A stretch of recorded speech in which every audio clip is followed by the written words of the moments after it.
take all the money out. Yeah. You could bet on a race. And give it to Trump. Yeah, that's it. Or give it to Trump. Why not? Or just burn it. We could burn it. I mean, that's probably the safest thing to do. Okay. Or both. Read these tweets by Donald Trump. Would that be? Would you be? There you are. It's also in there. If you want to do it up here, it's also in there. Whatever you want to do. Yeah. The fake news media has never been so wrong or so dirty. Purposely incorrect stories and phony sources to meet their agenda of hate. Sad.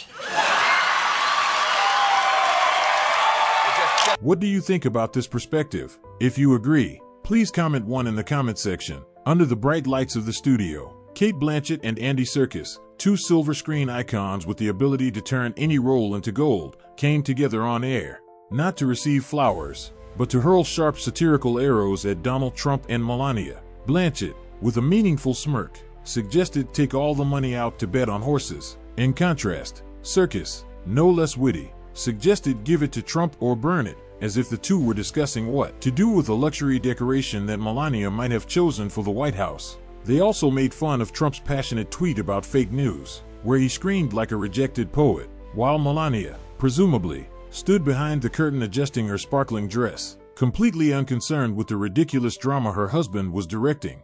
Get your savings account, right? Take all the money out. Yeah.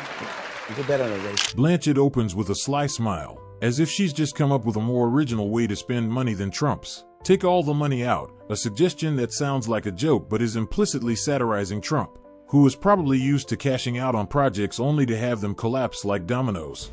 Bet on a racehorse, Blanchett paints Trump as a bad gambler, willing to bet his entire fortune on a risky bet, while Melania can be seen standing next to him, glass of wine in hand, nodding as if it's a great idea to add to her husband's collection of failures. The line is not just an impromptu joke, but a small stab at Trump's financial ego, a businessman who Blanchett is, implicitly suggesting should try his luck on racehorses instead of the White House.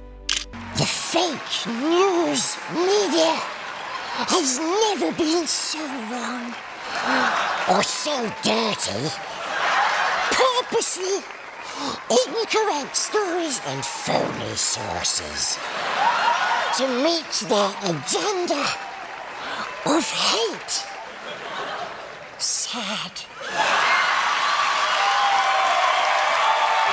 Serkis enters with a masterful smirk, turning Trump's familiar tweet into a Tolkienian line of dialogue, both tragic and comic. Fake news media, Trump appears as an old minstrel, standing in the square screaming about imaginary enemies, while Serkis' Gollum accent highlights its absurdity, as if arguing with his own shadow. Sad, Trump's favorite punchline, in Serkis' voice, sounds like the whine of a loser, leaving the audience unsure whether to laugh or feel sorry. Melania, perhaps, is the one behind the curtain, quietly adjusting her skirt as if accustomed to her husband's dramatic monologues. Serkis doesn't just read the tweet, he turns it into a parody, implicitly agreeing with Blanchett that Trump is a self-made clown. And give it to Trump. Yeah, that's it. Or give it to Trump. Why not? Blanchett escalates the joke with a wink, as if she's just found an even worse way to spend the money, giving it to Trump. Give it to Trump, she repeats as a sarcastic refrain, painting Trump as a financial black hole where money disappears faster than it does in his casinos. Melania, in her imagination, might be nodding in agreement, like a manager quietly accepting money from her husband to buy a few more luxury bags, completely unconcerned with the fact that it's the dumbest idea of the day. Blanchett doesn't attack directly but lets the audience laugh at the idea that giving Trump money is like throwing it into a fireplace, an expensive pastime the couple seems to have mastered. But in this movie, this empathetic character is an event happens at the beginning of the movie, basically, that sets him off on a journey of revenge and hatred, which is completely out of character for him. Although he doesn't directly mention Trump in this passage, Serkis cleverly evokes the connection through his talk of Caesar, a smart character caught up in blind rage. Trump appears as a paradoxical version, not an intelligent monkey, but a businessman who thinks he's a king, but rushes into stupid decisions like an out-of-control animal. Serkis, with his talent for transformation, implicitly compares, if Caesar represents the human condition, then Trump is the clown condition, a guy who is constantly caught up in self-made drama. From angry tweets to meaningless threats, Melania, perhaps, is the only audience member who isn't surprised, having grown accustomed to her husband acting deeply without a script. From here, Serkis leads into Blanchett's next act, where Trump is demoted one more level. Why not? Or just burn it. We could burn it. I mean, that's probably the safest thing to do. I'll give it a try. I mean, how many times has he been bankrupt?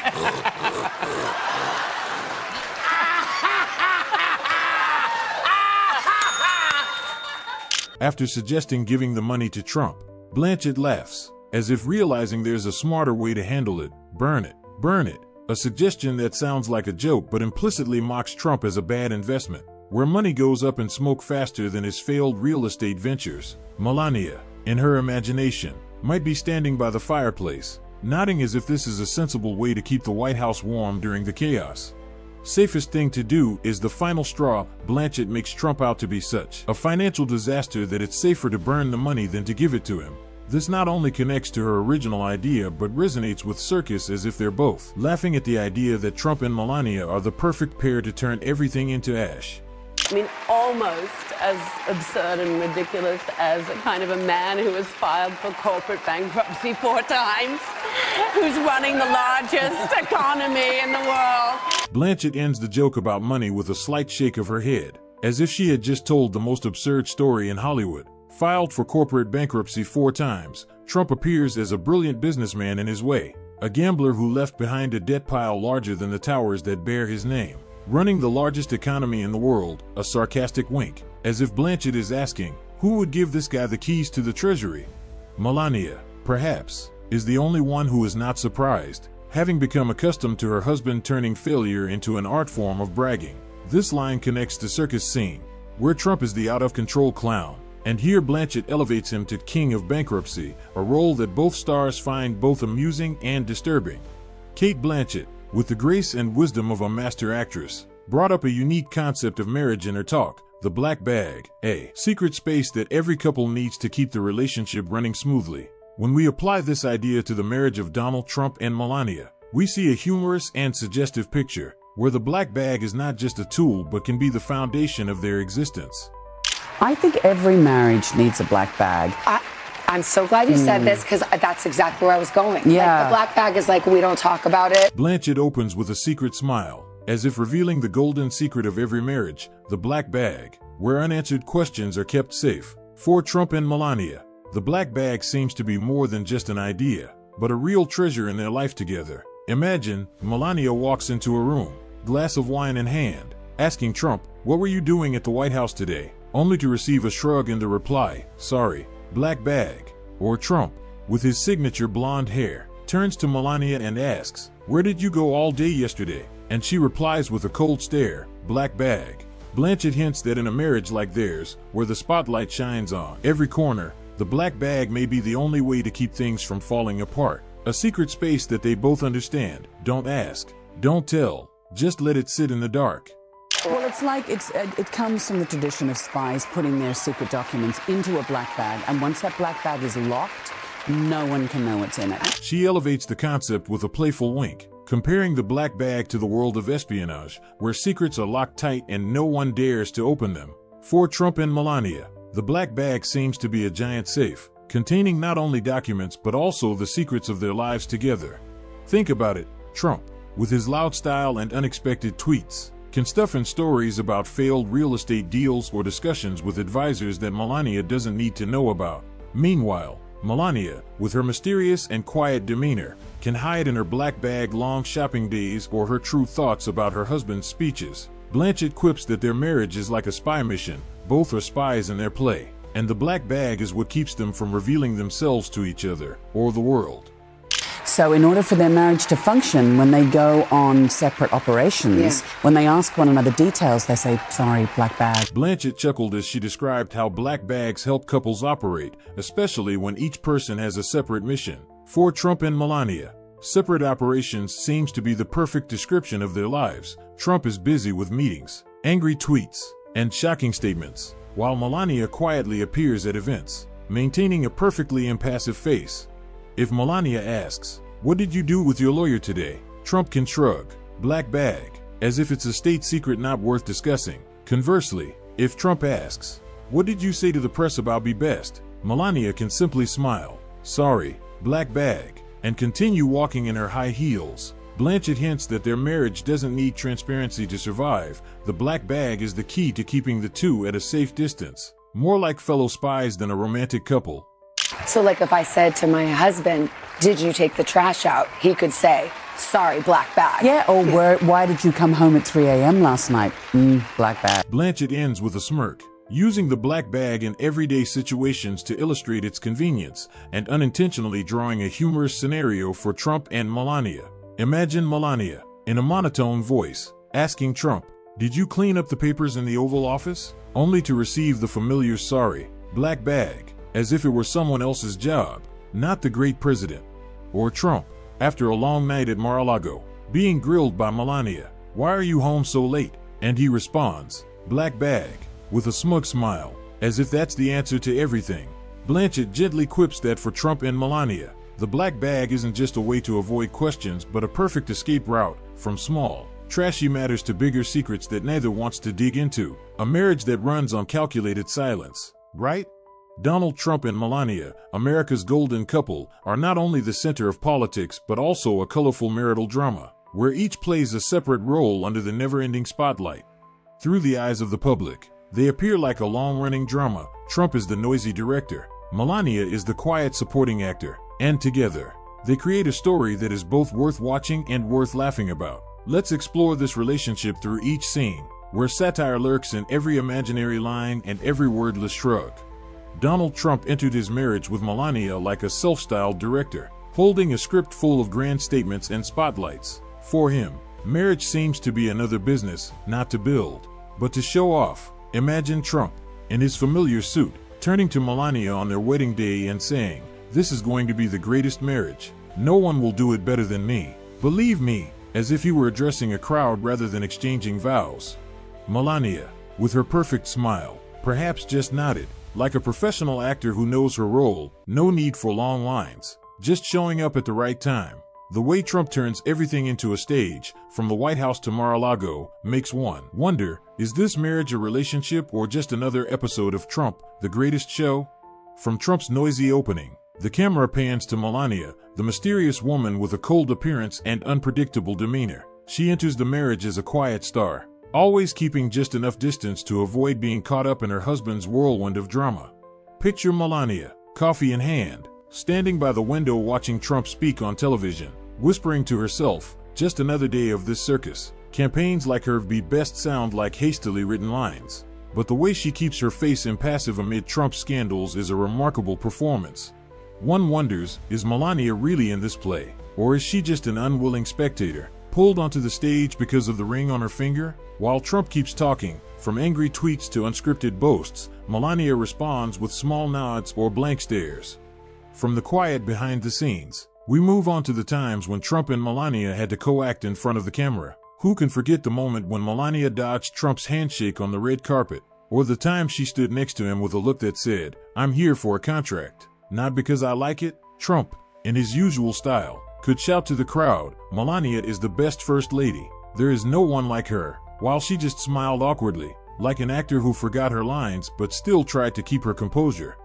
These collaborations were not always smooth. Trump was too loud, Melania too reserved, but they created a humorous contrast. One wonders, did they ever practice in front of the mirror to synchronize? Or did they just let it be, like an improv comedy?